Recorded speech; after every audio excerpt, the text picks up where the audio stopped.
go a different direction now. South Dakota. Good morning, friends.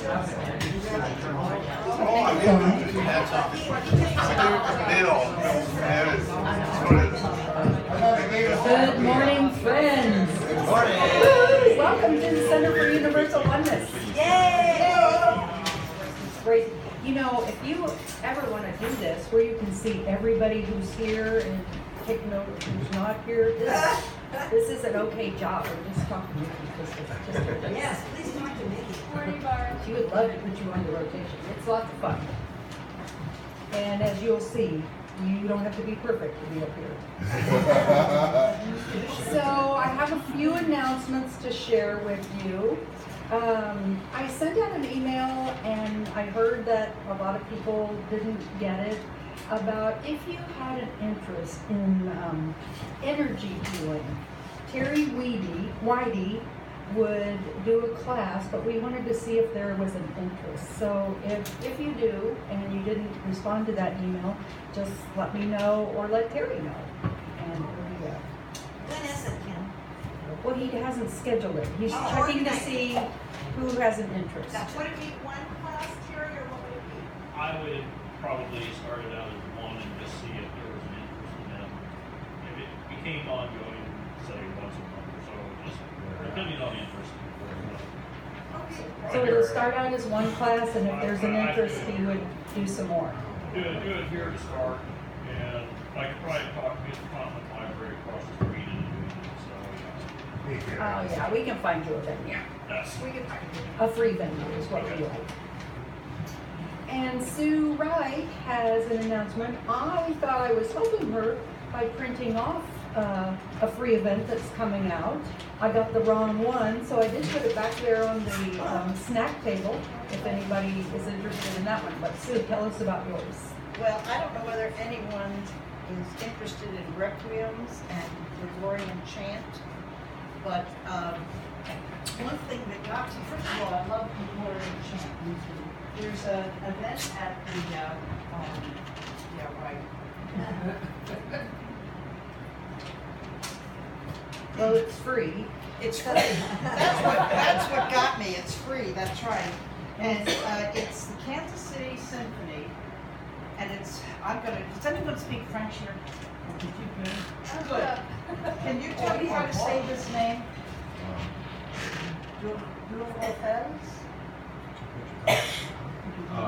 Duraflays. Duraflays Requiem. All right. And it is at the, well, why can't I find where it is?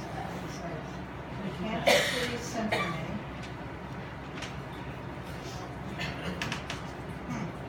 Okay, Kansas City Symphony.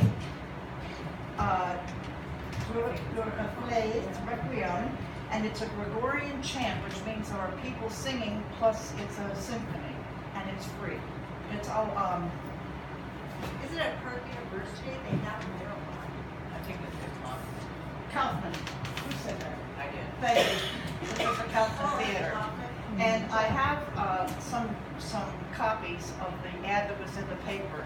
And if you want to take it and make a risk, now I am going, and if anyone wants, I could take 3 more if in my car comfortably, 4 if there's 3 people very thin in the back. I have a little Kia Soul. What's the date?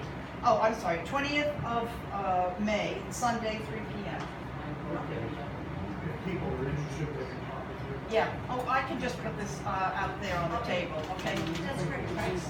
And the one I thought that she meant is at Park University, and it's also on the 20th. But this is more professional, and it is at the Kaufman. And Gwen Cook has an announcement. Yes, giant blue wave coming. You like to be on the ocean? Well, this blue wave is for one of the 2 parties, and I'm sure you know which party that is. There's a fundraiser at Tiffany Green's this coming Saturday from 1 o'clock to 3 o'clock.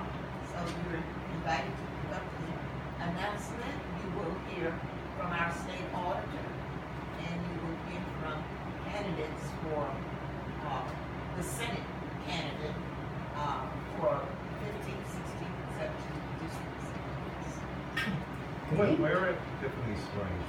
at the clubhouse. I have one thing to say for our whole community. We are now a 501.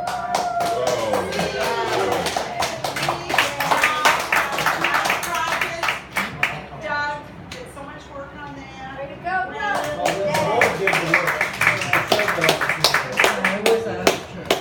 And hold on, Ida, because I don't want to forget. You know, you might have noticed we have a visitor in the crowd over here.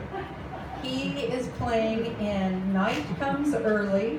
It's at 7:30 next Friday and Saturday, or also 2 p.m. on Mother's Day. It's at Nolan and Truman, the southeast corner. And if you want tickets or need information, our visitor, Greg. Yes. Myself aside, it's really a good cast, and you get really good responses from the audience, but you know, word's not out there, not very many people are coming. So, you know, come and bring some friends and you'll really laugh. It's really funny. Yeah. And Ida wants to say something. Maybe you've noticed we need snacks. And so again, we just sit out there in the welcome room, put your bag down there sometime, and we'll like to eat. It's really good. It's easy. Put your phone up. Everybody happy. And now a word from our board president, Doug Martin.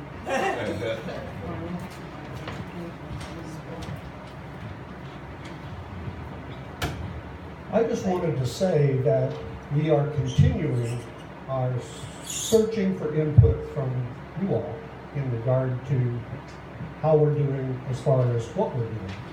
And today we're presenting you a sheet to take with you, take home, look over, and fill out and bring back. And this sheet will ask you to rate the speakers that we have, so that when we can look at the results, we have some notion about who we like as speakers, who we like not so much as speakers, and who we may not want to invite back as speakers. It's just to see how we're doing with that. We have many speakers, we have all types of speakers, and most of them will be on this list by name and by at least one talk that they have given title. So that if you can remember who they are, we want you to rate them in terms of how well you like them. That way, when we have a chance to look at the results, we'll have some sense of who it is that we want to continue to invite. So, check with Teddy on your way out the door. She's going to be having the sheets to disperse to you as you leave. We want you to take them home, fill them out, and bring them back. We're going to be doing this for a couple of weeks, so please remember to bring them back next week, or if necessary, the week after. But we'd like to have as many of you reply to that information as you can. It's just one sheet. It won't take you more than 5 minutes to complete. Thanks. And once I get my act together, I'll do that for the musicians. But I know you'll love our musician today. We already do. Oh, good. Send him some love. Okay. Now, it's time to ring poll.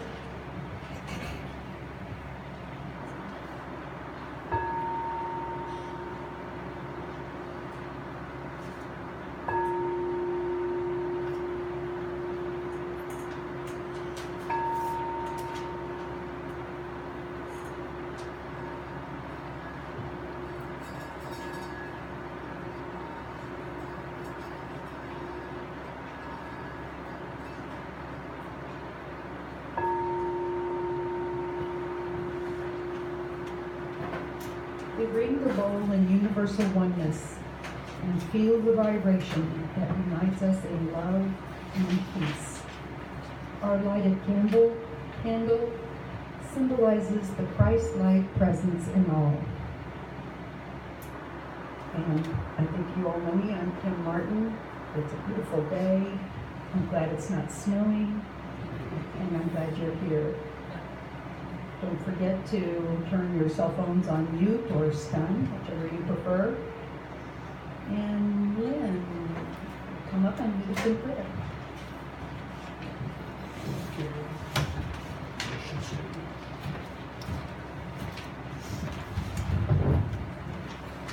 I am really looking forward to hearing what my friend Ron has to say.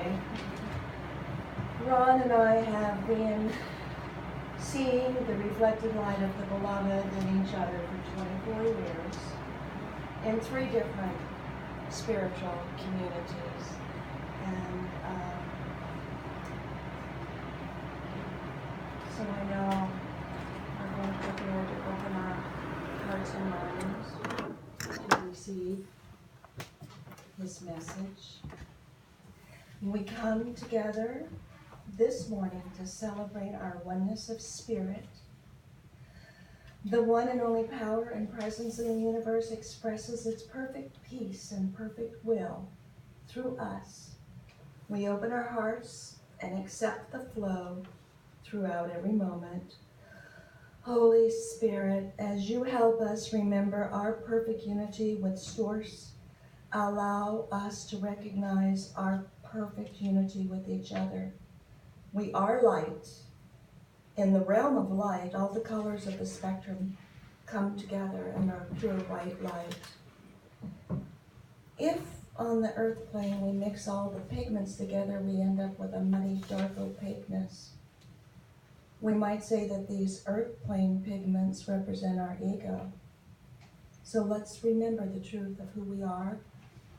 We are beings of light. We are the rainbow. Amen.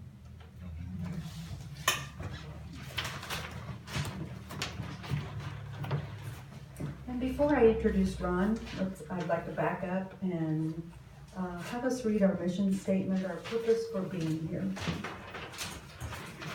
It's printed in your bulletin.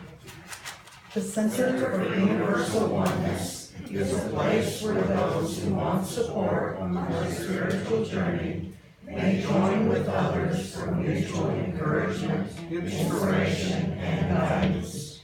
The Center draws on those practices based in new thought and metaphysical approaches. The higher Christ consciousness provides the foundation. We strive to live in the oneness of love. And I was thinking about this mission statement last week when you were saying it, and remembered who wrote it, or at least the base of it. And it was Shirley Fessel, in case you didn't know. Shirley wrote this, and it was tweaked a little bit by the community. So let me introduce you. You might remember Ron McCorkle from 2 or 3 weeks ago. And I'm going to start from the bottom because I like what he says down there. He's attended the Unity Temple for 20 years, and he's served as the lead chaplain trainer, served on the board of directors. He's been a speaker for both the Sunday and Wednesday evening services. He performs for the congregation as a vocalist and an instrumental museum. He's not a museum. Sorry, Ron. Gosh. That ADD of mine. Autocorrect. Currently, he maintains a counseling and psychotherapy practice at Unity Temple. I know none of us need that. He's a certified recreation specialist. He's a licensed massage therapist. He's an emotion release body worker. He does EMDR and a religious science practitioner. And then are all his credentials of being a KU guy and the UMKC Conservatory of Music. And if you want to know more about him, that's a good reason to just come talk to him. So, Ron, would you do a tune for us? I will do that. Oh, and if you get hot, because we don't have air conditioning today, if anybody, don't strip it down, but you need to peel. I already did, so. Thank you. I will, but I won't. Okay. I will not flash you with my finger.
You all are very kind.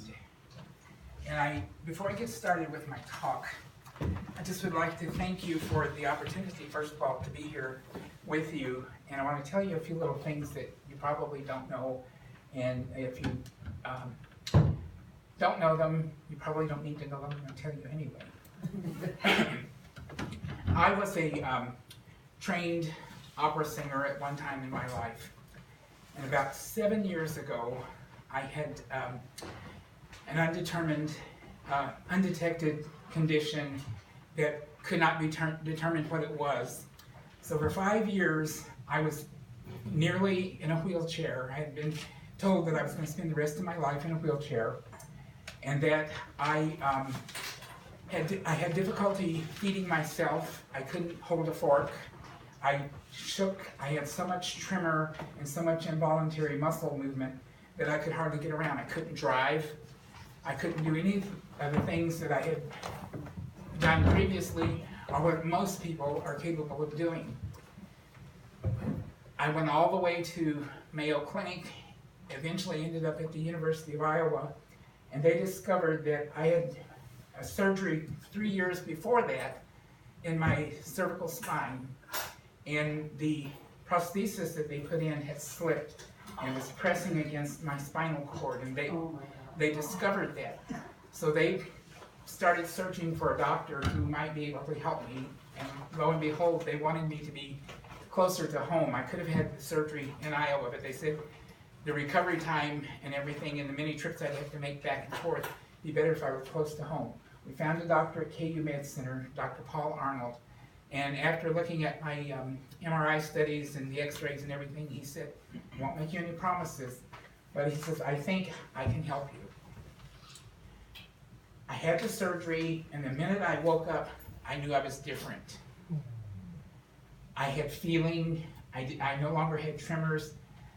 Everything was just basically back to normal. Now the only problem was that following that surgery, since they went in through the front, my vocal cords were damaged. And I'm dealing with a paralyzed left vocal cord, so everything that I do singing-wise, I have to think ahead of time to breathe in, like normally you project a note outward in order for it to actually be on pitch or as close to pitch as possible. I have to do it in reverse. Wow. So it's been a learning experience. It's been kind of difficult, but I got to thinking here the other day. I said, you know, I haven't really done any singing in public for quite some time, and the people at the Center for Universal Oneness are so welcoming, so loving, and so caring, they will put up with anything.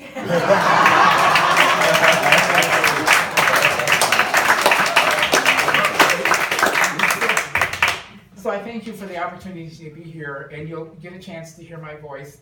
I won't say that my voice in any way compares to David Adams. I'm sure you've heard David. Well, that was my background previously. But David's been at it a long time, and he's continually been at it. I am what you call the rusty nail in the bucket. But I still love to sing. I like to make music because I think music is one of the most healing modalities that we have. It touches the tender emotions, and it evokes all kinds of sensations, memories, and all kinds of things. So music is great. Of course, being a music therapist, I have to say that. But anyway, my talk today is life is like a rainbow. Now you might be wondering, what in the world does that have to do with me? Meaning you. This is what I think. You know, I tell people all the time that I don't really do the big D, the Bible, in the sense that most people do. I go to a prayer group on Tuesday morning over at Sanctuary Hope over in Kansas City, Kansas. In fact, I'm a co-founder of that movement in Kansas City, Kansas. Primarily it's Catholic-based, and the women always love to tell me that I'm a cradle Catholic. So, and I go, oh no. when we get into these discussions about the Bible and what it means and everything, of course, in Unity we take the metaphysical approach and see the practical side of the teachings of the Bible. We believe in the teachings of Jesus Christ, but there's a lot of that stuff that you have to look at and say, now what does it really mean, and what are they really trying to tell us, and what does it have to say? So I don't do the big B, but for this talk, I thought something that everybody could relate to would be the story about Noah and the ark, and how it rained 40 days and 40 nights without stopping. And at the end of the storm, a rainbow appeared in the sky. And that was God's way of letting Noah and his flock of animals and people too, to let Noah know that I promise you that things are going to be better. The possibility is there for things to be better. So I got to thinking about that, and I said, you know, our lives really are like a rainbow. You see, we come in all different colors, hues, and we can throw in shapes and sizes and personalities and all that other stuff. But for practical purposes, we are all different, but yet we're so much alike. With that in mind, we have to begin to think, now what about this rainbow thing? Yeah, sure, we're all different, and we all come in different colors and hues and all of that business, but what does that have to do with me?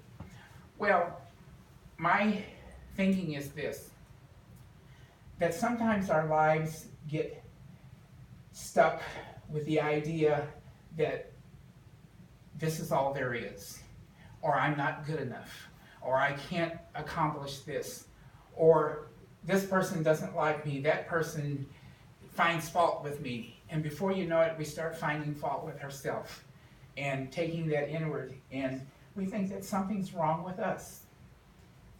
Okay, I think that everybody goes through a period of those dark times when you feel like, what am I doing here? What is my purpose?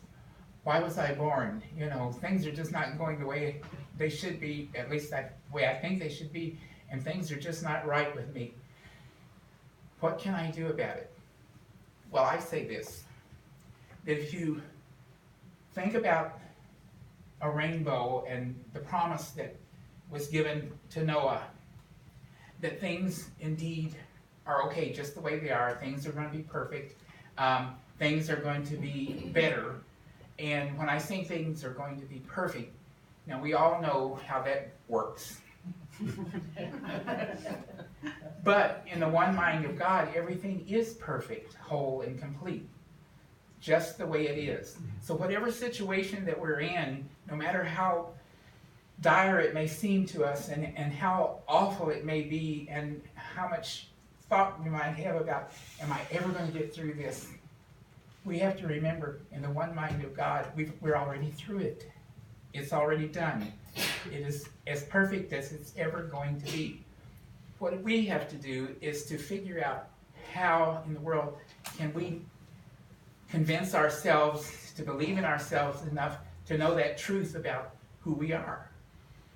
Now, let's talk just a little bit about rainbows. You know, the first time I saw one, I really can't remember, but I would imagine that the first time I saw one, I was probably in awe about what is this in the sky and what does it all mean, and I might have even been afraid of it because I'd never seen one before. But if you take a look at that rainbow, every time you see one, it's always the same. Now, sometimes they come in doubles, and I have seen smidgens of even triple rainbows, and we wonder how that happens. Well, first of all, in order for a rainbow to be what it is, and for us to be able to see it, it has to go through a process, and that process is pure white light has to find a prism source in order to divide the colors so that when they come out on the other side, we end up with the colors of the rainbow. Okay? Now, how does that happen? And how does it know to happen every time the way it happens? Well, if you are God and you created everything that there is and you're perfect, whole, and complete in every way, you can do anything. So, in order for that rainbow to appear in the sky, everything has to align perfectly in order for it to do what it does. And I think that this is where we come in, is that in order for our lives to do what it does and to shine our colors, which I'm going to talk about in just a minute, is that we have to get our life perfectly aligned, or as near perfect as we can, because, you know, life was never meant to be a struggle, but sometimes we struggle. We have to figure out how to navigate through and around that in order to make our lives be what we want them to be. But that prism, that pure white light, to me, represents the God light, such as that candle, the God light that comes into that prism to be what it is on the other side. So if we get in touch with our God light, our center, our spirit, whatever you want to call it, that which is inside us, that makes us who we are and gives us the ability to express the truth of who we are aligning with that pure white light, or that God light, and then what happens to us on the other side of that is the rainbow effect. Okay, now, each and every one of us, it's been researched, and I think this research actually started back in about the early 1900s. Each one of us has been assigned a color according to the zodiac calendar signs. So, I'm going to tell you what your colors are, and what I want you to think about is whether or not you identify with that particular color, or if you tend to lean towards, when you go shopping, looking for things to wear, what colors catches your eye and pulls you in. And I can guarantee you mostly that it will either be close to the color that you've been assigned, or a combination of colors. Now the thing about colors is that they come in all different shades and hues, and colors can overlap and blend. That's how we get the vast array of colors, by mixing the primary colors and forming secondary colors. But if you're an Aries, your color is supposed to be red. And some people say that Aries is a fire sign. If you're a Taurus, your color is yellow. Gemini is violet. Cancer is green. Leo is orange. Virgo is violet. Libra is yellow. Scorpio is red. Sagittarius is purple. Capricorn is blue. Aquarius is indigo. Pisces is indigo. And so if you stop and think about when you were born and where you fall on that calendar, what colors do you gyrate to, or what catches your eye? Now we use, we use color simply because it has all different kinds of effects on us, and there's been lots of research done on the way color affects personalities, and how industry and other business forms use color to influence the people. For example, in mental health facilities, they sometimes use, in quiet spaces, they'll use the color pink, or a shade of pink, because that's a calming color and is supposed to help with emotional upset and distress and that kind of thing. They also use it in prisons, because there's an awful lot of stress that goes on behind bars. And it's a way to calm the mind, help people to get into a space to where they're maybe perhaps they're not as violent as they would be or could be, simply because the color's there. And they don't come right out and say, well, now I'm going to put you in this cell and it's going to be pink and you're going to love it. They just put you in there and let you alone, leave you alone. But the purpose behind that is to help to control your behavior. So if you think about that, it's color can be a really fascinating thing. Now this is the part where you're going to help me. I believe in your bulletin, on the back of your bulletin, is a song. It's called Sing a Rainbow. And the reason I'm doing this is because every time I see a rainbow, rainbows make me happy.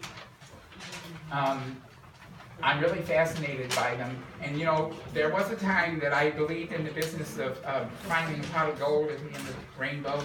And I tried to find it, and every time I thought I was getting close to the end of the rainbow, it was that much farther away. I finally gave up. But my idea is that pot of gold is only a symbol that there is something waiting for you at the end of the rainbow. Now, leprechauns can tell you that it's going to be a pot of gold. I have never met a leprechaun yet that ever showed me one. But the idea is that symbol of a pot of gold to me represents all the wonderful possibilities for me and my life and what I can do with it and how I can use it. So, we're going to sing this song together. I'll sing it through the first time, and as I say, bear with me. And then I'm going to ask you to sing with me because I want you to get that feeling, and it's going to be, hopefully, a childlike feeling. Why? Because children absorb so much easier than adults do. And if we allow our inner child to come into play, then we have the ability to experience life from a different perspective, and it affects us in a different way. So the song is very simple, and some of you may already know it's been around for a long, long time. Now, if you think about the rainbow spectrum, the colors in the song are not exactly true to what the actual spectrum looks like. The reason for that is that the composer was trying to reach children, and rhythmically it would be real hard to put in the words violet and all of those things and indigo and those kinds of things. So they used colors that children could identify with easily. So we forget that fact and we allow that composer to have that poetic license to do whatever he or she did. But the song goes like this. Red and yellow and pink and green, purple and orange and blue. I can sing a rainbow, sing a rainbow, sing a rainbow tune. Listen with your eyes, sing everything you see. You can sing a rainbow, sing along with me. Got it? Here we go. Red and yellow and pink and green, purple and orange and blue.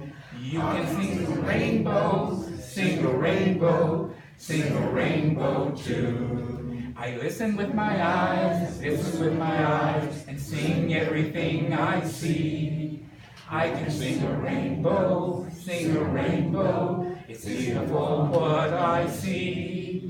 Red and yellow and pink and green, purple and orange and blue. I can sing a rainbow, sing a rainbow too. Yeah, I can sing a rainbow. And now you can sing a rainbow. And if you have grandchildren, you can teach them to sing a rainbow. And they'll love it. Because it's a catchy little song and it's fun. But I wanted to throw that in simply just to allow us an opportunity to think about coming from that place of youthfulness. And how does that make you feel inside? Hopefully it makes you feel warm and fuzzy. It makes you feel excited and adventuresome, and that you want to leave here today and go out and do something great and wonderful. Now, I'm going to move into our co-founder of the Unity Movement, Charles Fillmore. And you know, Charles Fillmore came up with the 12 powers of man. And at the same time, he also delved into the color spectrum and assigned colors to the different apostles. So each apostle has a color assigned to it. And in addition, other researchers have come in to utilize the idea of color and its effect on people, and especially effect on their personalities and their spirit. And these researchers have come in to say that certain colors even affect certain parts of our body, such as our brain, our stomach, or everything. And it kind of goes really pretty much parallel with what Charles Fillmore came up with in regards to color and the 12 powers and the naming of the disciples. Now, musicians came along after that, and they decided that, well, gee, these colors mean all of this stuff. Well, every note that we sing, every key that we have at our disposal is also assigned a color. So color is really important. If you take the time to read up on it, certain keys produce certain types of emotions, bring about certain kinds of memories, affect people in different ways. You know, there's an old song that I used to know. It was called "Come Hear the Music," and it would say, it says, "Come with me, come hear the music. Come with me, come take my hand." And then it says, "Sometimes the music moves you like the waves upon the sand. All you need is an open heart and an open hand." But it also says that music has the ability to influence the way we feel. And in that regard, using color, music, and putting that all together, we integrate not only our lives, but we integrate all of the ideas surrounding that pure white light that goes through the prism, that opens up and spreads out and makes us what we are. So, I'm thinking that somehow or other, whether it's the rainbow or not, that we indeed are very much like the rainbow, and our lives are like that, because sometimes we can be so scattered. And remember, we each have our own color. And so we're all running around this planet doing our own color thing and not thinking about it. But when we decide to connect with someone else and pull our colors together, what do? We start creating a rainbow effect. Now, it may not look like a big arch in the sky, but the idea is that when you bring all these colors together, we can say in our minds that, gee, I'm a part of this rainbow, and I have a place on this planet, and I am a part of it. It is me, and most importantly, it comes from that one source, and that source, of course, is the God source that is the power of all things that moves through each of us and allows us to express ourselves the way that we do. So, I have no clue as to how much time I have. I'm looking at that clock, but all you have to do is give me the hook. I'll love to do it. But I have a lot of thoughts about how we can utilize this idea to change our thinking, to change our life. That's a big Ernest Holmes thing. Change your thinking, change your life. And a lot of times our lives are in disarray simply because we're not thinking in the way that we need to be thinking. It's not that we're doing anything wrong, it's just that we haven't taken the time to really center ourselves and say, what in the world's really going on with my life? What is it that I can do to make my life better? How can I fit into the greater scheme of things? And I think that's one of the biggest problems for a lot of people. They don't feel like that they belong, they don't feel like they're a part of, and they feel like that they don't fit in. Well, truth of the matter is, how can you not fit in? Because we all come from the same source. We're all made of the same thing. We're all made of the God stuff. And the reason we are here, you know, God was very intelligent, or is very intelligent, because how could God be in all places at all times, all the time, unless He made us? It made us. God made us to be expressions of exactly what it is, and that is a creative power that moves about in this universe to do great and wonderful things. Now, the big drawback about that is that somebody's going to say, well, if God made us in its image, then why are bad things happening to good people? Well, God also had an idea that said, you know, yes, I'm in control and I can be in control, but I want to give these folks free will to allow them to be able to express in the way that they express. And so that's the reason we have some people doing the things that they do, others doing the things that they do. But the one thing that we have to remember is that even those people that do bad things, and yeah, we've got all kinds of laws and stuff to put them into shape or lock them away and that kind of stuff. And that's a whole nother topic. But the bottom line is that they're made out of the same stuff that we are. They're all a part of the God stuff. And so if we can keep that in mind, then yes, indeed, we are a part of what we call this rainbow life, because life is like a rainbow. So I'm going to end with this. You know, there was a movie several years ago, a Muppet movie, by the way. Perfect. And Kermit the Frog sang this song, and I think this song has touched a lot of people and got a lot of people to thinking. So my intention is to hopefully touch you with this song and get you thinking, and we'll see where it takes us. The song is titled "The Rainbow Connection." What a surprise. And it goes like this. Why are there so many songs about rainbows? What's on the other side? Rainbows are visions and only illusions. Rainbows have nothing to hide. So we've been told, and some choose to believe it. I know they're wrong, wait and see. Someday